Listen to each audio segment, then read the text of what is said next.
Ladies and gentlemen, it's my great pleasure to welcome you to the Baker Institute this morning for a discussion on tax reform. I'm Ed Georgian, the director of the Baker Institute. As you know, we had to postpone this event because of Harvey, which has disrupted so much of the life of this city. This is obviously a very timely topic, and we are fortunate to have a distinguished pair of panelists to address this important issue, including the man who helped to write Congress's most recent tax reform bill and who is now charged with getting it passed, which will be no small feat. Talk about being under pressure. The Honorable Kevin Brady is the U.S. Representative for Texas's 8th Congressional District, a position he has held since 1997.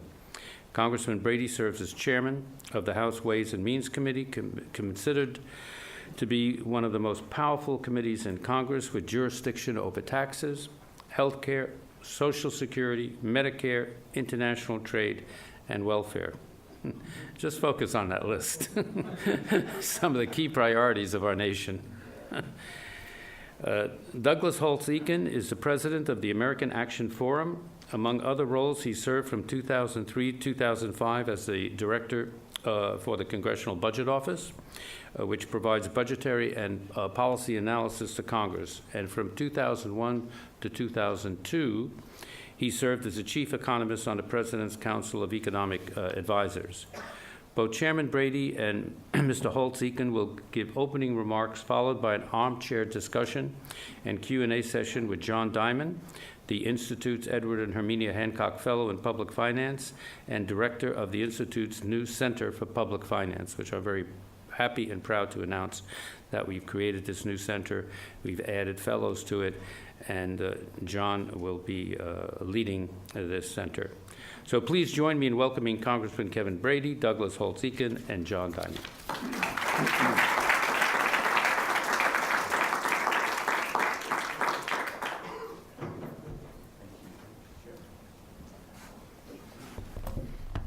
Ambassador, thank you so much for welcoming and hosting us here today. I know this had been scheduled for earlier, and Hurricane Harvey, as you know, unprecedented, and made a lot of changes in schedule. I'm so appreciative you found a way to bring us back together today.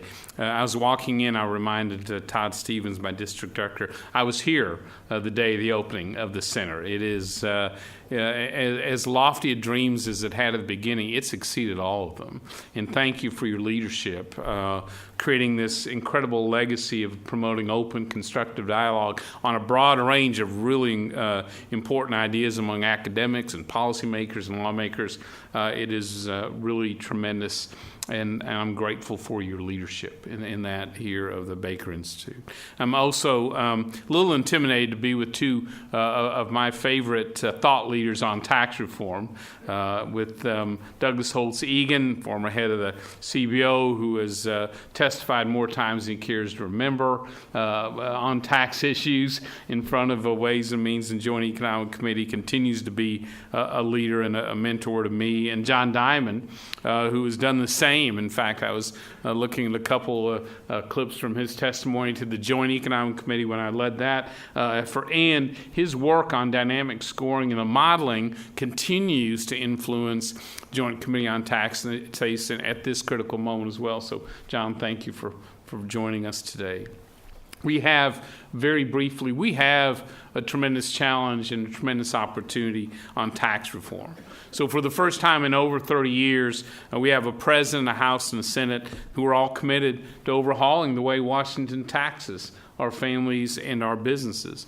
And with the release of a unified framework just weeks ago, we have taken, I think, a significant step forward in getting tax reform to President Trump's desk by the end of this year. We all recognize this is a crucial moment in America's history. U.S. economic growth is far below its potential. Paychecks for families are barely keeping up with inflation, if that. Too many of our jobs, investment, research, and innovation are moving overseas to countries with far more competitive tax codes. And all that leads to one conclusion: the status quo is not acceptable. Keeping what we have is not an option. We can't afford to continue this slow growth status quo and the broken tax code that has perpetuated much of it. And if there's one person who understands this, perhaps better than all, it is James Baker III himself, key architect of the Reagan reforms. He spoke before President Bush's Commission on Tax Reform in 2005. Here's what he had to say. I don't have to tell you that achieving significant reform will not be easy. Special interest groups and sheer institutional inertia will bedevil the process every step of the way. But, as our experience in 1986 demonstrates, comprehensive tax reform is indeed possible. Well, he's exactly right. Tax reform is the legislative challenge of a generation. It is incredibly difficult to do. Special interests and sheer institutional inertia continues to bedevil the process at every step of the way. But like Secretary Baker, I fully believe tax reform is possible today, this year. And so now that we've released our unified framework, the next step is getting the feedback and turning it into tax reform legislation. That's the charge of the Ways and Means Committee. And once this budget between the House and Senate is signed, sealed, and delivered, we'll act immediately to bring forward from the Ways and Means Committee and myself as chairman the full comprehensive tax reform package. Our goals are growth and to leapfrog America. Growth, having a tax code built for growth of jobs, growth of paychecks, growth of the U.S. economy. And while we're doing that, leapfrog America from nearly dead last among our global competitors into that lead pack is the best places on the planet for that new job, that new investment, that new innovation. And so we will deliver the lowest tax rates in modern history for businesses of all sizes, whether you're the smallest mom and pop or that individual entrepreneur or the largest companies in the United States. So 20% for corporations and a rate of no more than 25% for pass-through and small business income. We're going to make the tax code simpler and fair for all Americans, closing loopholes, flattening out the brackets, lowering rates at every income level. And we intend to unleash American competitiveness, business investment, and productivity. So our goal is to create jobs, grow paychecks, encourage business investment in our communities. And before I finish, let me focus on that one issue of investment and the role it plays in tax reform. The reason I'm so confident that tax reform can improve the lives of every American is that we're taking significant actions to drive investment where it delivers the most benefit for the American people. And I'm not talking about investment in the traditional sense. I'm talking about a tax code that rewards people, families, and job creators for investing their time, their energy, and their hard work in productive activities that truly drive our economy. For families, this means being able to keep more of your paycheck to invest in what's important to you. It means not having to spend countless hours and dollars on filing your taxes each year. It means being able to have higher paychecks at work. So again, you can invest in your American dream, whatever it is. For Main Street businesses and entrepreneurs, it means a tax code that treats you fairly and does not tax pass-through income at rates as high as 40% as it is today. For all of America's job creators, we're offering full expensing, which rewards your investment in equipment, but also respects your time. And people sometimes think this drive toward expensing is about encouraging businesses to buy things, new equipment, new technology, new software. Well, indeed it does that. But it creates tax-free investment in your workers. That investment drives productivity, which drives higher wages, which drives the U.S. economy. It all fits together. And so expensing is incredibly pro-growth, along with competitive rates and a redesign of the tax code. So our businesses can compete and win anywhere in the world, including here at home, especially here at home. And for our economy as a whole, we are eliminating loopholes and special deductions and exclusions so that we encourage companies to invest their time and money not in finding new and better tax breaks, but in creating new and better jobs, growth for our economy. This streamlined tax code will encourage their businesses to invest their resources in what will create new and better jobs and higher paychecks for Americans. So to conclude, The Ways and Means Committee that I have the privilege of leading knows the American people are eager. I think they're hungry for a fair, simpler, more pro-growth tax code.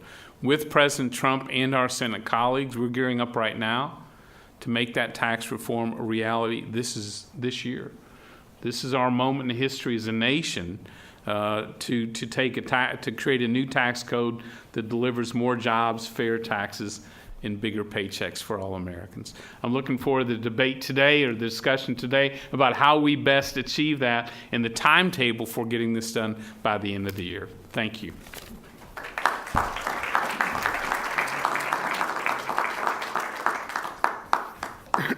Well, it's a great pleasure to be back at the Baker Institute. The last time I was here was 2008 when I was the policy director on the McCain campaign. Wish we'd had a slightly different ending to that, but I'm looking forward to the work on tax reform and getting this over the finish line. I want to thank you, Mr. Ambassador, and my old colleagues, George Zojo and John Diamond, for the invitation and the privilege of being on the same dais with Chairman Brady, who I admire greatly. And the good people of Texas need to know what a fantastic job he does, and I thank him for doing it. So I'm not going to go long. Let me just emphasize a couple of things that the chairman said. The status quo is dangerous to America, period. There have been a lot of attempts by people to spike the football and say the recovery is great and it's all good now. The most recent of which was when the 2016 household income report came out of the census, and the media reported that median household income went up in real terms, adjusted for inflation, by 3.2%, and happy days are here again. If you look inside that report, the increase for people who worked full-time, full year, was 0. So all of the additional income came from people who didn't work, getting a part-time job, moving part-time to full-time. That's all good news, and we should be happy about it. But for a decade, people have been going to work full-time, full year, and getting nothing. And that's bad for Americans, and it's unacceptable and dangerous. We see every day on the international side, trillions of dollars of American earnings parked offshore for tax purposes alone, unable to be repatriated to the U.S., to be invested in our workers, in our factories, in our technologies, business models. That's bad for America. And at this point, it is just raw arithmetic that anytime there's a cross-border merger or acquisition, the headquarters will leave the United States and end up in some other country. We are literally at peril in our corporate sector. And so I view all of this as extremely troubling, and a call for action is absolutely appropriate at this time. The second thing I just want to emphasize is that there's really only one way to evaluate how successful tax reform is. You're going to hear a lot of different metrics, but the bottom line is, how much growth will we get? Because the reality for the middle class is that the thing that is most important about this tax reform is not what's on the paper. There is no tax bracket, standard deduction, special child tax credit that can compare with having the economy grow faster and having the standard of living rise more rapidly. I always try to remind people that from the end of World War II to 2007, this economy grew rapidly enough that even with the arrival of the baby boom generation, income per capita doubled on average every 35 years, one working career. And so that was the route to the American dream. At present, given population and economic growth, it's going to double over 70 years, over twice as long. The American dream is just disappearing over the horizon. So the only way to evaluate success is growth, because growth is what the middle class needs. There's going to be a lot of talk about tax tables and things like that. This is about economic growth, pure and simple. And when you're thinking about the tax reform, there will be a temptation for people in this room, and there will be just a paid legion of people outside his office, actually, who are going to try to say, hey, the choice is this tax reform or this tax reform minus my special provision. I'd like that one. That's not the choice, because if you allow that choice for everyone, tax reform doesn't happen. We've seen that movie for 31 straight years. The choice is this broken tax code and this poorly performing economy versus a better tax code and more rapid growth. And that's the choice that everyone should identify and focus on, because that's the real issue that faces America. So, this is going to be a tough thing to do. The framework is a good start. What's next is the base broadening, getting rid of loopholes, special provisions, That's hard work, and I'm prepared for the kinds of arguments that you're going to hear about. Oh my, we just can't do that. If you hear someone say, I can't live without this tax provision, they don't have a business. They have a tax shelter. And we can't allow the tax code to drive our economy. The base broadening is not just an exercise in dollars. It's where you get the economic benefits. No longer do capital markets funnel things on the basis of taxes. They then funnel it on the basis of genuine economic opportunity. People don't allocate their time and their energies on the basis of taxes. They do it based on what people want and what they value in the economy. And so the base broadening exercise is part and parcel of tax reform. It's also part and parcel of getting a good reform that'll deliver the growth that we need. And so the hard work begins, but the payoff is enormous. And there is nothing that can both quickly affect the economy and have a more durable impact than a better set of tax rules. And that's what's at stake right now. And I thank the chairman for his leadership in getting a better set. Thank you.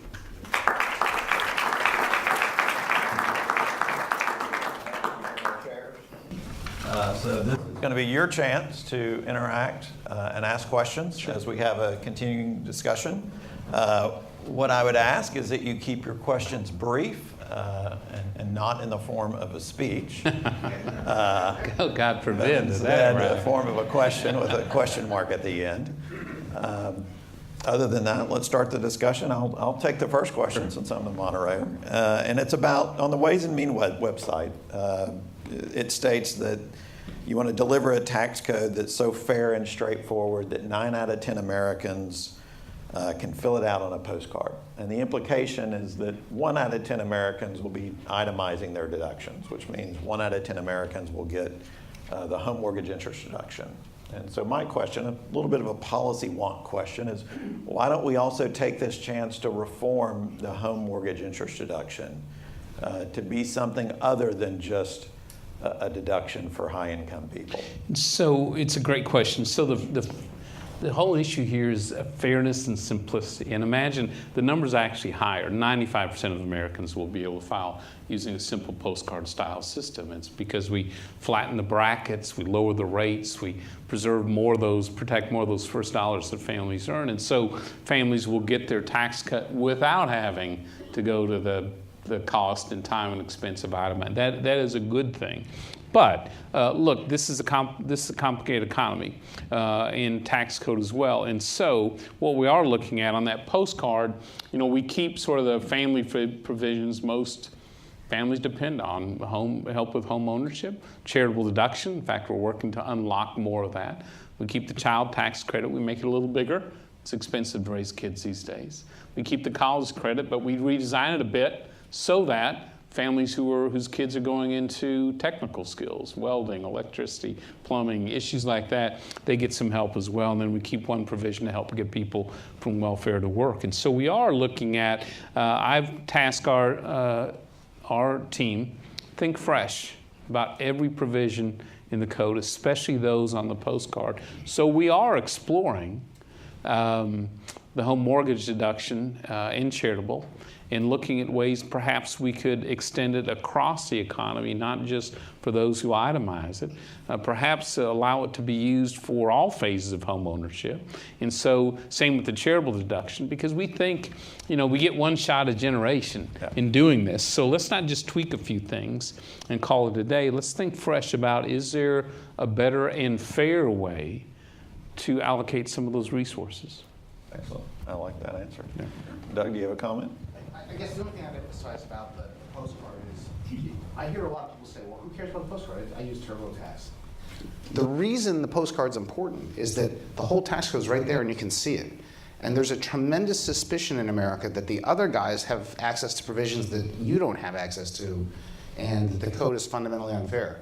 That goes away if you simplify as much as they're planning to. I think that's the most important thing about it. We still have what is essentially a system of voluntary compliance. If you undercut the faith people have in the code, you undercut the ability to have a system of that type. It's not something we can risk. So the floor is open. I'll go to my esteemed colleague, George Zodro, and soon back to you. So sorry, but he's my mentor. I did my PhD under him, so I can never not ask on a question. Thanks very much, Sean. Appreciate that. One thing I was wondering about is the many economists have been pushing for expensing as a means of taking care of depreciation deductions or eliminating them really for a long, long time. But if you do go to expensing, it's so generous that you really should eliminate interest deductibility at the same time. And the plan that you prepared in 2016 explicitly made that part of the provisions. But in the framework, we seem to be backing off of that some. And I'm wondering if we will be able to, as the plan develops, keep a lid on deductions for interest expense if we go to expensing, both to avoid negative tax rates, but also because interest deductions are the most common way of shifting income abroad. And so you've laid out the issue there beautifully. So we are continuing to purposefully shift the tax break from the source of funds, borrowing, among a dozen ways to finance businesses. Tax code likes one of them, borrowing. We shift that tax break to the use of funds, business investment, equipment, technology, software, all that drives productivity in a major way. And so in the unified framework, the President and the Senate, it lays out full and unlimited expensing for 5 years as the foundation. In the tax reform comprehensive plan, you'll see more than that. And then it calls for partial limitation of interest deductibility. That's exactly where we'll be. And right now I think, have pretty much closed the solution, arrived at the right solution there to address the interest deductibility issue. Look, there are dozens of ways businesses can operate and finance and acquire new people. From cash flow to selling assets to crowdfunding to borrowing from your brother-in-law to equity finance. I'm convinced if the tax code rewarded you from borrowing from your brother-in-law, we'd all be best friends with our brother-in-law. So we propose to be essentially neutral about that, of how you essentially neutral about that, recognizing the role of small businesses and agriculture and all that in here, and moving to a fair and simpler system that doesn't create distortions. Because right now, because of that borrowing benefit, the distortions among after tax, depending on equity, if you're doing it this way, they're dramatic. Yep. So we'd like to get those distortions out and just go, as Doug said, to the economic value of these projects. We think there's a good, smart way to do it. If the individual rate is, say, 35% or 30%, the corporate rate is 20%, what's the implication of everybody then to get the lowest rate would just incorporate? How do you deal with that issue? It's a good question. So corporate reform is absolutely essential, and once you touch it, you start to realize that more than half of all business income shows up on the individual returns as pass-through income. So now to do business tax reform, you've got to touch both pieces. If you look at 20% corporate, and then about a quarter of corporate earnings get double taxed. A lot goes to not-for-profits and non-taxed entities. About a quarter gets double taxed. If you look at that and the effective rate of double tax, that gets you to about 25% total tax on the corporate income. That's where the pass-through rate's set in the framework. So that's a rough justice. Let's get rid of the incentives to move one way or another for tax purposes. It will raise some issues that I'm sure the chairman is painfully aware of in identifying genuinely business income in the pass-through world, but that's never an easy question, and tax reform is not a panacea. It's hard work, and they're going to have to figure that out. Second. Yes. Thank you. This is mostly directed to Congressman Brady. I care deeply about low-income working people, particularly my nephew, who is your constituent in CD8, who repairs transmissions in Woodlands, Texas. I want to tell you that he works constantly since he was a high school dropout. I am very concerned about the Earned Income Tax Credit program, and can you talk about, with this unified tax reform, what is going to happen to anti-poverty programs? Yeah. Since these are unfunded tax cuts. Yes, so, well, they're not unfunded tax cuts, but let's go to the first question, which is on that postcard, on those 15 total lines, but those key provisions, we retain the Earned Income Tax Credit. We think that's can be an effective way to move people from welfare to work. And by the way, for us to get the biggest economic bang for tax reform, we need a qualified, skilled workforce, up and down the chain with different levels of skills. And so we think that's an important part of tax reform. We are looking at redesigning it a bit to make sure we are knocking the fraud out of it. There is, unfortunately, far too much of those dollars wasted.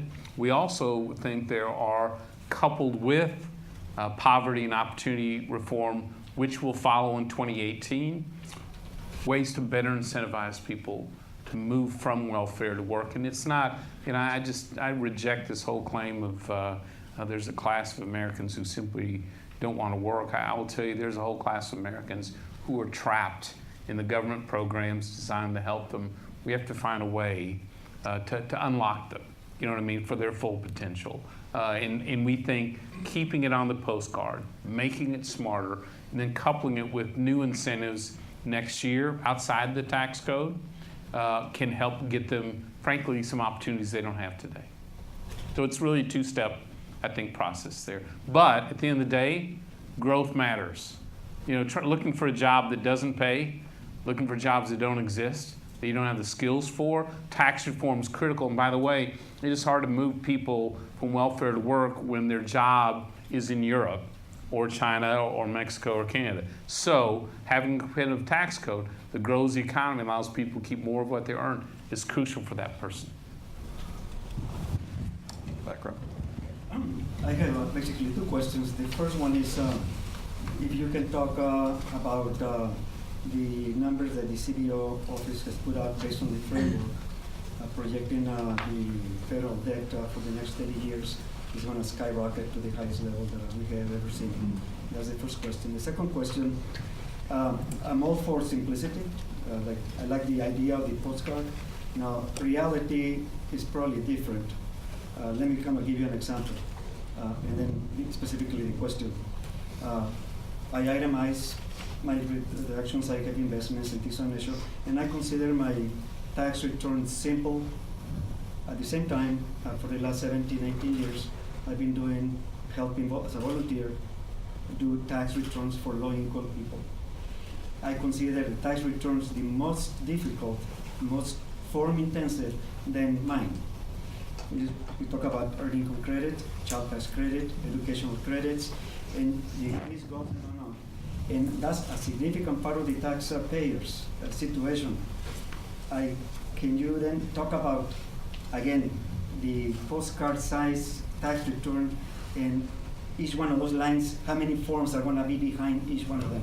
So, as Doug pointed out, there is a benefit to the postcard style approach beyond just the numbers. It is the thought that every one of us would know what each other's deductions are because we have exactly the same 4 or 5.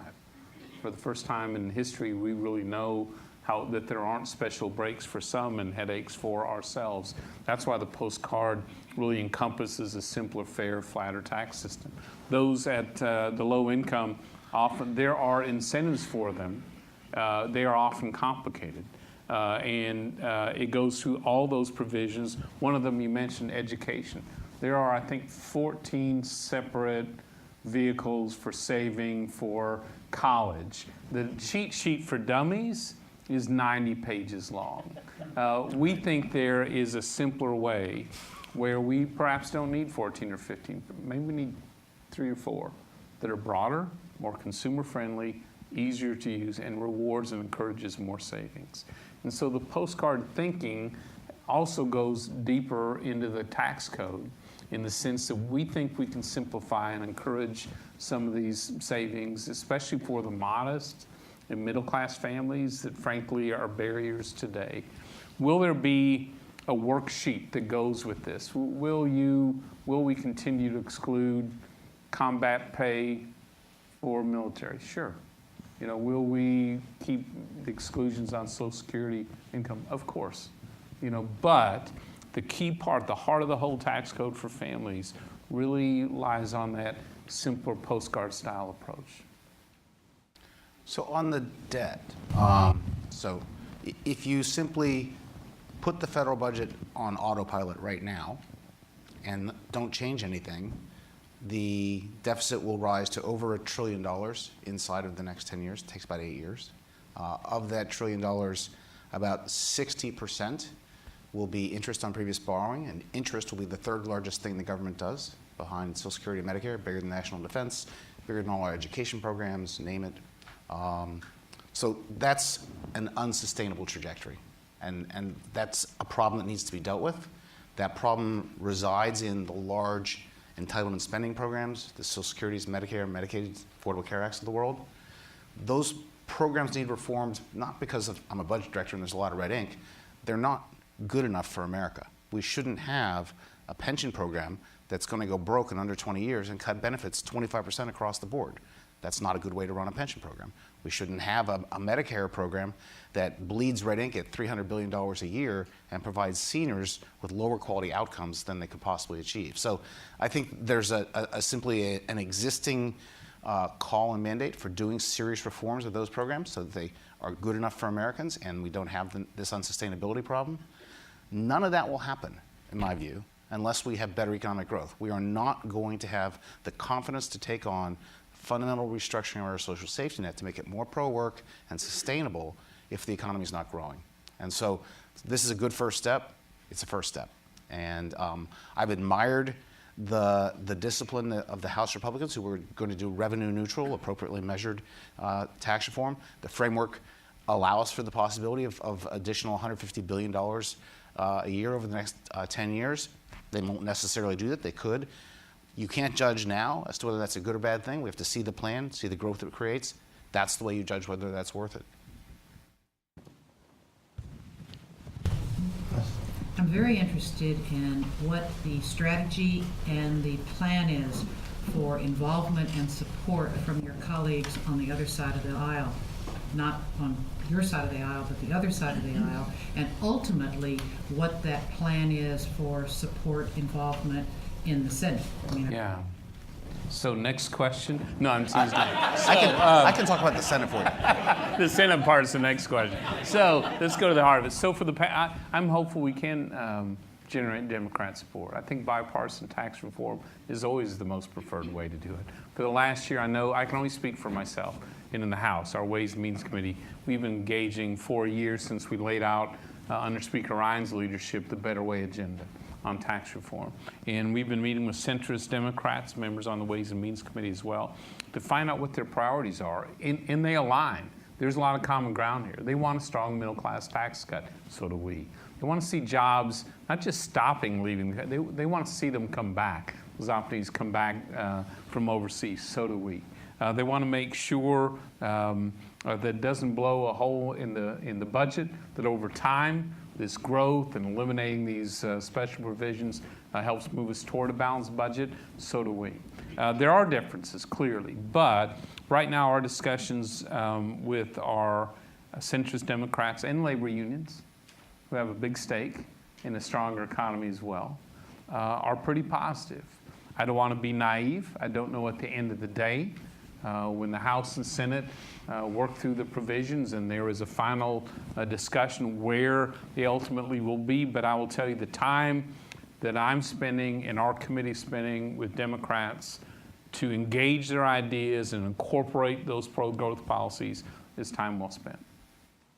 So can I say a word about the Senate? Well, yeah, do you want to? Yeah, so it's important to remember that the plan is to pass tax reform using these special procedures known as reconciliation. All you really need to know is that reconciliation was a fast track designed to get around the rules of the Senate, which has a time-honored tradition of unlimited debate, and so nothing ever gets done. So that's the plan. That doesn't mean that it has to be on party line. We've done reconciliation bills many times, tax reconciliation, that included Republicans and Democrats. 2001 was certainly that way. 2003 had Democrats on it. So there's nothing that rules out the Democrats participating just because it's reconciliation. I think people make a mistake about that. I would say that there are 5 or 6 Democrats who are in the Senate who are very interested in looking at this closely and are talking actively with the Finance Committee and the leadership about the nature of the reform. They'll want to have a say in what it looks like, and that's appropriate. And so it's one of the things I'm most eager to see about how this plays out. It's important to remember this is going to be a short amount of time, but a lot of activity because it's going to have to go through the House Ways and Means, House floor, Senate Finance Committee, Senate floor. A lot of opportunities in that regular order for people to weigh in. And we expect them to. People often will ask, so is the Senate just going to take your bill? The answer is, well, I hope not. We look to improve this at every step in the way. The current framework really incorporates tax ideas from almost 24 senators today. We think there's room for even more as that process goes on. And while it was sort of joking about next, I really was thinking about the Senate provision of this. Look, they have a big stake, Republican and Democrat, in this tax reform. They're young people. When they get out of school, they're not finding the jobs they're hoping for. Their communities seeing same companies we see leave America, or their patents, or their research, or their innovation as well. They don't want to settle for this 2% growth that economists seem to predict for a decade ahead of us. So look, they, like Republicans, they have a big stake and they bring good ideas to the debate. Okay, if you'll focus on not what the government does in answering this question, what different actions would you think public company boards would take if the tax rate was zero, therefore no deductions? If the tax rate for corporations, Public corporations was not 20%, but zero. well, I think there'd be, significant changes, but we believe 20% rate not only makes us competitive globally, combined with full and unlimited expensing territorial. No, I guess my point is that in the reality of where we're at and where we're driving, I think we, with this design, leapfrog America into that top 3 or 4 best places on the planet for innovation. And we know that 20% rate, for example, lowest in U.S. history.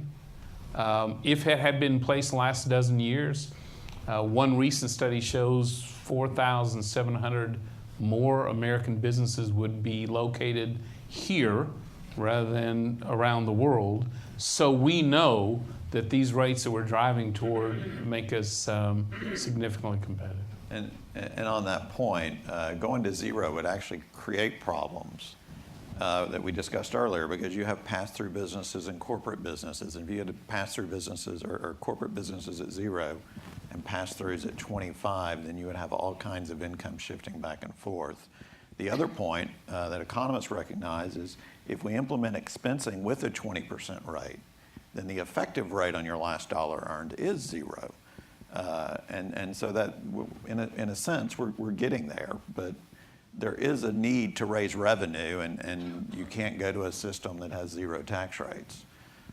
So that would create many issues. So, David? I think, could you just say exactly your position on whether, I have 2 questions, whether the goal is to have a revenue neutral tax change? And secondly, you made an interesting comment just a minute ago about the fact that corporations avoid taxes by moving their patents and non-technical assets offshore. Intangibles. Is there any idea in what you're doing now to try to stop that, to make corporations pay their full tax on their full income in the States without the ability to move these intangibles offshore? Well, so the current code, so think about different companies. If you're a U.S. company selling only the U.S., you're paying full freight, and there's not much way around that. If you're a global company, you're obviously competing in a lot of different tax environments. And so the opportunity to move those profits and earnings around today can lower those rates dramatically. Going to a simpler system on the rates, going to a territorial system where we're not taxing worldwide, we're joining our competitors and taxing here in the United States, we think is critical to fairness and simplicity. And more importantly, that's a zero tax rate on bringing your earnings back to the U.S. to be invested. So my point is that from a global perspective, we think a simpler, fairer system on the business side reduces all that work on trying to find the best tax breaks and where to check the box and shift your income. reduces that dramatically. So the rate becomes the rate. Decisions are made on economic value, not on tax breaks and tax values. We think that's incredibly pro-growth. Is there any Two questions, thought about that's good. going to the kind of system that exists for states where you get taxed on your percentage of your revenue in a given jurisdiction? In other words, if all the companies in the world said that we would use a system where you would be taxed on your actual revenue and you would get deduction, you would share your your income based on what percentage of your revenue is generated in a given jurisdiction. In other words, if Apple gets 50% of their income actually in the States, they would pay 50% of they'd pay 50% of their taxes in the United States. Sort of a U.S., that's the way the state of California deals with state income taxes, and I think the Europeans seem to be moving to something like that.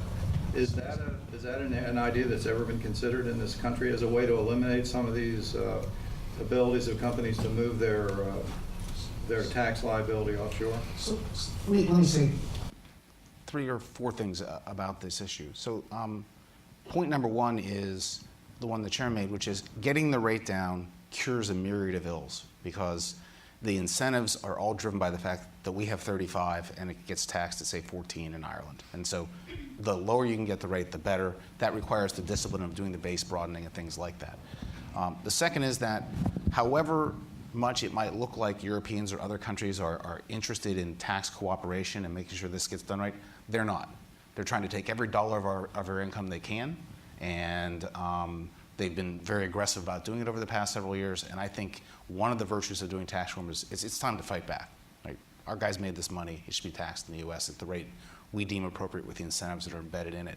So I have a less benign view of that process than you might. That's for sure. Then there's the reality that you have to identify where income is earned, and that's a very difficult thing. So think of that movie, the Star Wars movie, Rogue One, which was shot in 2 different countries. The intellectual property was in a third. The post-production was in a fourth. It was shown all over the globe. Where was that income earned? That's just a really hard economic problem.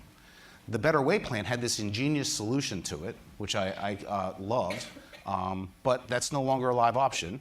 So now we're back to either some sort of combination of minimum taxes on things that appear to be earned outside the U.S., or, quote, base erosion rules. Look at a transaction, ask the question, is that really a business transaction, or is that an abusive tax practice? Sort of go through them. That's going to be part of the nuts and bolts of doing tax reform. I would relieve him of the responsibility for describing it to you today. We're all friends. We don't want to listen about it. But it's not going to be perfect in the end, but you're going to have to do things like that. Do you have a question? Yeah, so it's actually kind of along those same lines. So about 3 weeks ago, the Senate Finance, Chairman Brady for being here, by the way, thank you for being here as well. Senate Finance Committee held a hearing about 3 weeks ago where a majority of the witnesses were supportive of some sort of base protecting surtax or a minimum tax on inbound investment. And you look at a city like Houston that benefits from a ton of foreign direct investment. It's the North American headquarters for several foreign companies, employing lots of folks. Yeah. Nationally, 1 in 6 Americans work for the U.S. subsidiary of a foreign-based company. And so, while we appreciate the sensitivity to, that there are some companies that are relocating to take advantage of different tax schemes, it feels a little bit like we're throwing the baby out with the bathwater. And I just wonder if, if you had any thoughts on. I don't think that's true. I think 2 things. Number 1, the current tax code has a preference for foreign production over domestic production, and the benchmark in tax policy is always don't tilt the economic playing field. So let's just level it. That'd be fine. And on inbound investment, it's enormously important to the U.S. economy, and we should welcome it. And it is an important part of the employment base. So in revising our tax rules, the basic goal is to stop incentives which tilt the playing field toward putting headquarters outside the U.S., make it neutral, and let capital markets allocate the dollars.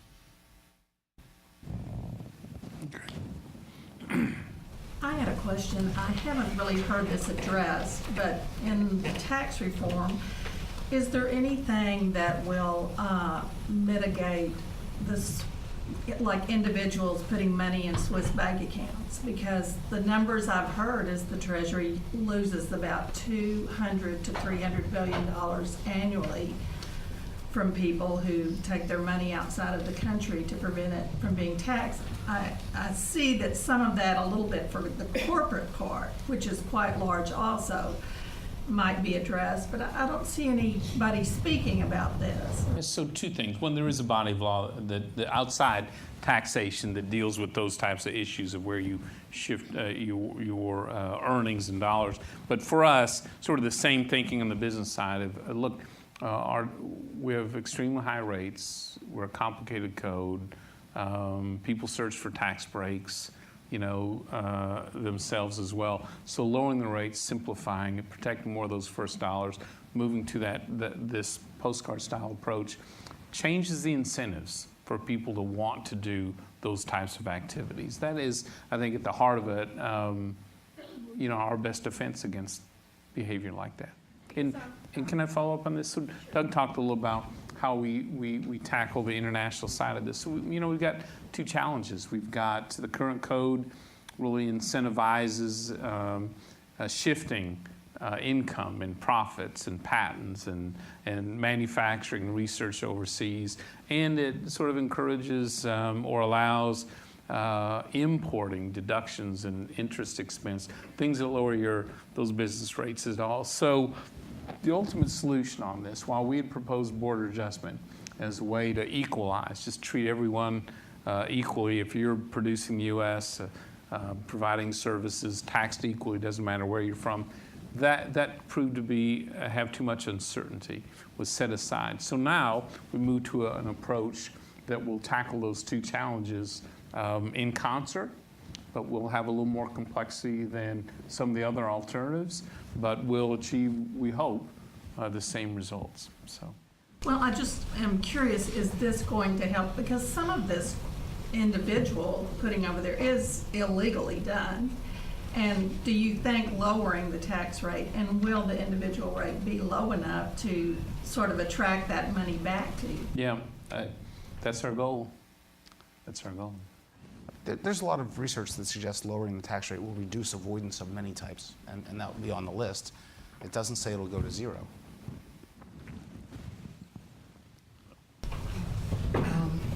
I'm concerned about the various credits that middle and lower classes benefit from. For example, in this proposal, in the child tax credit, as you said earlier, that it's being expanded. But for low-income people, their income is too low to benefit from it, is because the credit doesn't have a non-refundable portion. I'm concerned about whether this is really just a wash for people whose incomes are too low, or for the middle-income people who, as you said, they have a lower rate but also fewer credits to use. Yeah, so I think for the modest and in middle income, there are real benefits from tax reform. One, doubling the standard deduction, protecting more of those first dollars is really key. Increasing the child tax credit, which we intend to do. The committee's work isn't done there, but we're very close. And what you'll see is it bigger, eligible for more Americans to benefit from it, more flexibility for you to use it for whatever your child's needs are, whether it is childcare for working families, it may be, we have a special needs center, it may be expenses related to that, or simply the hard work of saving for college in the future. We want to make sure families have that type of flexibility in the code. Refundability will remain a provision of the child tax credit going forward. But right now, we are also eyeing that provision as a way to ensure that modest and middle-income families keep more of what they earn, because every dollar counts. I want to repeat my admonition that the most important thing for the middle class, for those people you're worried about, are the things that are not on the postcard. They are the economic growth and the prosperity generated by better private sector performance. That's going to be the key. There isn't any tax provision that's going to be substantial enough in any tax reform to guarantee the livelihoods of a large fraction of Americans for any sustained period. We have to get better growth, better income growth in the private sector. Mr. Chairman, proud to say that I'm a constituent of yours from the 8th District. It's good to see you again. Thanks, Nathan. Great to have you here at the Baker Institute. One of the things that I've always appreciated about you is your connection to the district and the number of town halls and kind of community forums that you do when you're at home. And I was just curious, as you've been traveling around, I know you've been doing more of these this week, is there a story that stands out to you that you've heard in the district from your constituents that really encompasses broadly or specifically a piece of this that really stands out to you, something your constituents have said that resonated with you about the need for this? Yeah. Boy, there are so many. So I average about 50 town hall meetings a year and a half throughout my time in Congress. They're incredibly helpful. Now they're expanded, doing them nationwide as we make the case for tax reform. And before I came to Congress, I was the local Chamber of Commerce manager. So I helped start small businesses, helped create a business climate, recruited new industry, did all the things that hopefully improve the jobs and opportunities in the community. So all that spillover, there are so many stories. You know, there was a small business person, startup, who testified the other day from at the College Station. She thought she had a pretty good business startup, was having a pretty good year. Accountant says, boy, you really messed up those depreciation schedules and got it wrong, so here's an $87,000 bill, at the end of the first year. The complexity of the code trapped her at a really key time in there. I think of Pat Snook, who's her family has a farm near Livingston, Texas. They've gone to the bank 3 times to borrow money to pay the IRS for the estate tax, just to keep the same family farm. And they've worked it for generations. You've got so many small businesses, I guess because that's sort of my background there, the complexity of the current code, the unfairness of it, it's just stunning. But I think most Americans, while they are eager to know what kind of tax relief do I get, everyone is mesmerized by the thought we could have a simpler postcard style approach in our country. It really is something they've dreamed of. They never thought Washington would be responsive. We've got an opportunity to deliver that. The program that we're talking about is fine and good, but there's going to be necessary several things behind it, like good guest worker program, tort reform, patent protection reform. Those things are not as popular, but in order to make this program really work, what is your ideas and projections about those items and a few other ones to make the program work to truly make us a competitive position? So I agree. I think to get our economy really hitting its potential, and Doug and John, you please both weigh in here. So you need a competitive tax code that grows the economy in a major way. You need more free trade to open up markets around the world. It's not enough to simply buy American. I've preached this for years. We have to sell American to every corner of the globe. We need balanced regulation, from Main Street up, to make sure that our companies can invest in new technologies, but we don't have a false trade-off between a better environment and better jobs. We need a skilled workforce, no doubt about it, and there's a glaring error there, but I guess my point is we can't do it all on the same afternoon. So, and tax reform, is, again, the challenge of a lifetime legislatively. And so our focus is delivering for the first time in 30 years on that major improvement. Yeah, and other areas that we're going to need to control our spending at some point. Yep. We can't continue to run $500 and $600 billion deficits out into history or higher each year, and it turns into a real problem. So we're going to have a sustainable fiscal policy put in place, and that needs to be done sooner rather than later. I agree. That we'd have to get the House Budget Chairman in here to talk more about that as well. So one more question, and then we'll have some final closing remarks. Quick question. In your position as leadership in the Congress, what would you put the odds on getting something close to this blueprint passed in the next 6 months? Pretty good, pretty high. our timetable is to get it to the President's desk by the end of the year. It all pivots off the budget. Once the Senate looks promising this week, the House and Senate will come together over the next 2 weeks to reconcile the differences once that's signed, sealed, and delivered. Once it creates the runway for us to land tax reform on, we will immediately bring out the Ways and Means Committee tax reform proposal, listen, and then begin committee action and House floor action. So we are on the timetable to deliver this by the end of the year, the President's desk. It is an ambitious timetable. President Reagan's reforms took 2.5 years, and we were really accelerating that, but that was why that unified framework between the President, the House and Senate that really created those key elements that we're all driving to, that's why that's so important. But there's no doubt, this is a big challenge, but I'm convinced this country is ready for it. Thank you, Chairman Brady. Thank you so much for sharing your knowledge with us. And thank you, Dr. Holtz-Eakin, for flying down. It's always a pleasure to host you both at the Baker Institute, and I will be calling on each of you again, probably fairly soon. I would like to thank each of you just for coming.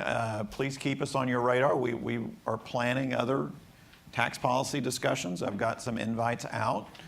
We also are hosting a quarterly book club in which we've just finished reading Robert Gordon's book and discussing that with Professor Gordon.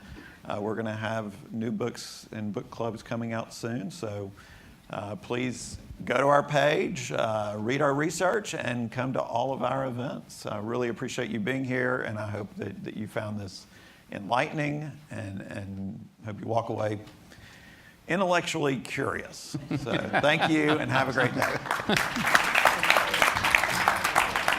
Thank you, John. Excellent.